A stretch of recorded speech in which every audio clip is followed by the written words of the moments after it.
Prajurit dari kelompok Rusia membuat drone dengan amunisi dan menjatuhkannya ke kepala musuh. Rekamannya ramai beredar di media sosial Telegram pada Sabtu 21 Januari 2023. Diketahui pada drone yang diluncurkan terdapat granat asap yang dapat menutupi serangan unit pasukan kelompok Rusia dari titik musuh. Tampak dalam rekaman drone yang dioperasikan melempar granat ke mobil-mobil militer Ukraina dengan sangat efektif. Bahkan, ledakan yang berjarak beberapa meter menghantam mobil dengan pecahan-pecahan dan mengganggu bagian-bagian penting pada mesin peralatan militer Ukraina. Hingga video ini beredar, beragam komentar dituliskan warganet.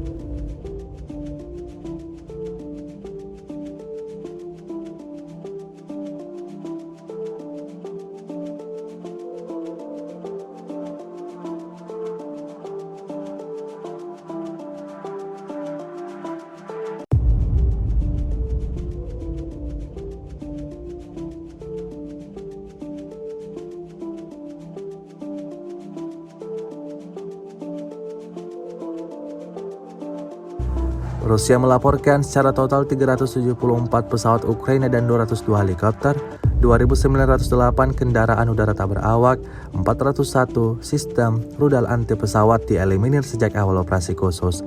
Sedangkan dari kubu Kiev, Kementerian Pertahanan Ukraina melaporkan 770 tentara Rusia dieliminir dalam sehari terakhir.